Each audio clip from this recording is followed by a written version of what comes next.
Also, before I go, um, apparently this Omegaverse lady author Kane is her made up name, was harassing the Lindsay Ellis channel, one of the people we subscribe to. Because apparently you didn't like her review and critique of Megaverse. My viewers, I don't want you to go pester Miss Kane because she's weird. Don't do that. Just don't do that. Because she's clearly out there. Clearly has a thing about copyrights and stuff. And stuff. Had it been known, though, that I've encountered at least 2 or 3 furry friends since then, including Mark's Cards, who was also a furry friend. And he said, he'd seen the critique as well, and Mark's Cards said, well, she didn't invent werewolf fan fiction. That's stupid, because werewolf fan fiction has been around since werewolves have been around. Way before the internet, werewolf fan fiction. She did not invent that. Neither of them did.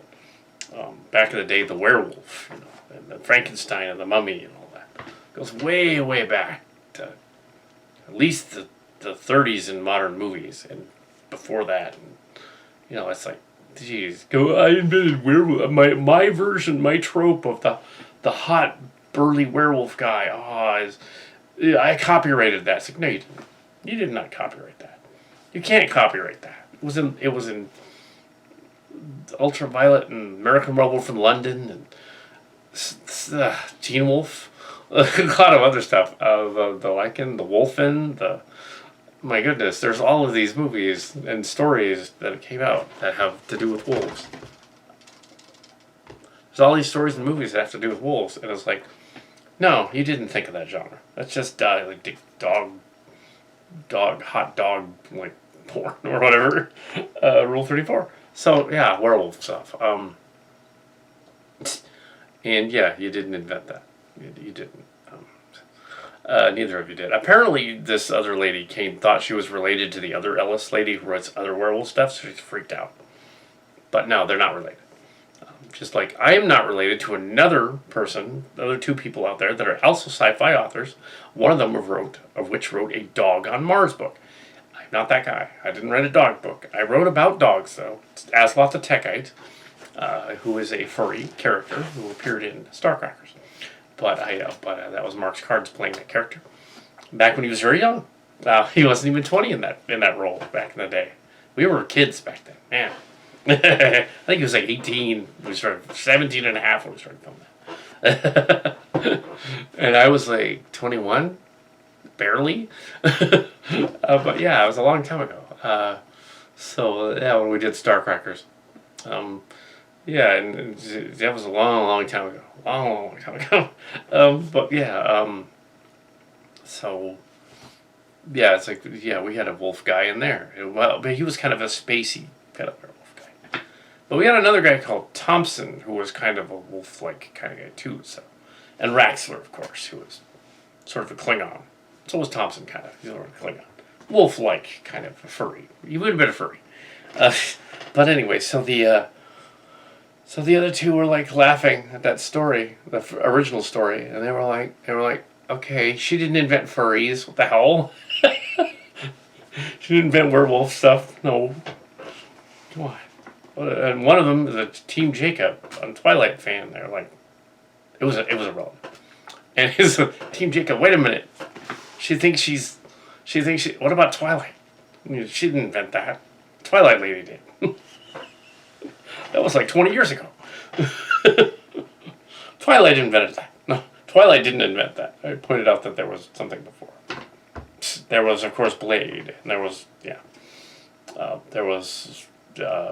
Underworld 1 and 2. Stuff like that. That's already been done. Before Twilight. But yeah, the notion that you have somebody thinking they invented the trope of the hot werewolf dude with the chest rippling and raw. Like, no, you didn't invent that. You didn't really invent trashy romance either. Trashy romance has been around since the Victorian era. Just like, oh, the woman fainting before the strapping young man with a top hat. Oh. Like, yeah, that goes back way long, the 1800s. So you didn't invent that either. Sorry, lady. Romance novels have been around for a long time.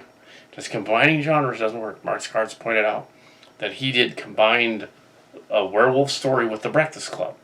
So even that, in the 80s, when he was into teenager. I want a werewolves and Breakfast Club. He said, it's not a good story idea, it's dumb. But I totally did that.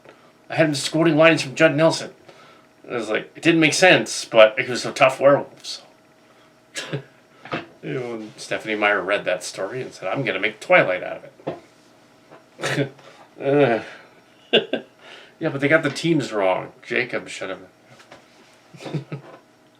Not the vampire, should have the werewolf dude. But as was also pointed out, clearly the vampire and the werewolf dude in Twilight had a thing for each other. It wasn't Bella they wanted, it was each other. Now this is a different kind of slash. That would be Omega Alpha slash. That wouldn't be Omega, that would be Alpha Beta slash. Because technically you have your... And it was they explained how this Omega thing works. Even though it's not something I'm even remotely into. But how it works is you have, like, it's an old werewolf thing. And you have, like, your alphas and your megas. And an alpha is like an A-type personality, kinda. Guy, tough guy, bully dude, thinking of it. A beta is somebody who wants to be an alpha, but isn't. Yeah, and an omega is a third submissive. And it's usually a three-way bond thing. And then there's a rickshaw and a crenshaw. That what letter media we're talking about that. Rickshaw is also a term for two dudes and a chick, and a crenshaw is two chicks and a dude. Just so you know. And that could be the same thing. It could be the submissive thing. Yeah, it's not like Shades of Grey either. It's not like that. That guy is creepy even to the BDSM community. Christian Grey from that story is a stalker weirdo, and that would not happen. But anyway, so yeah, from what I hear.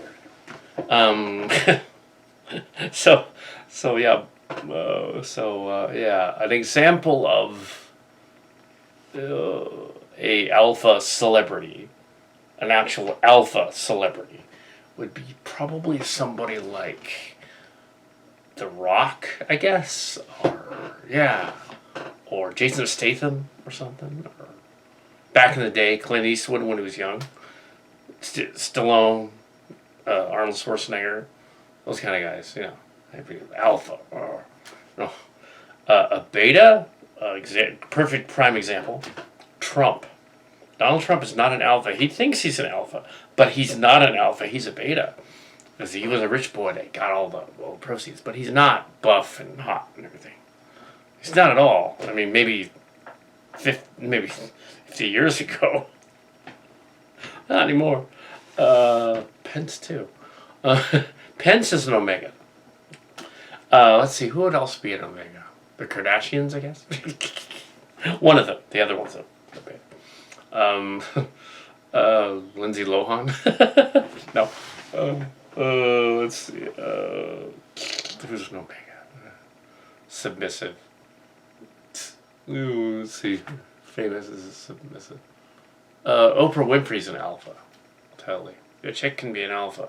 He doesn't know that. So, Kane doesn't know that, but she can totally be. Chick can be an alpha. But Dr. Phil is a beta, trying to be an alpha. He's not really. He just thinks he is. Let's see. Now, you can be a beta and not be an alpha. Ew, I don't know what the hell I would be. Beta, I guess. I'm not an alpha. I'm definitely not a go-getter. But I don't try to be. But I am rather toad. Oh my. Anyways, but yes, I don't do that scene though. I'm just saying that's what that would be.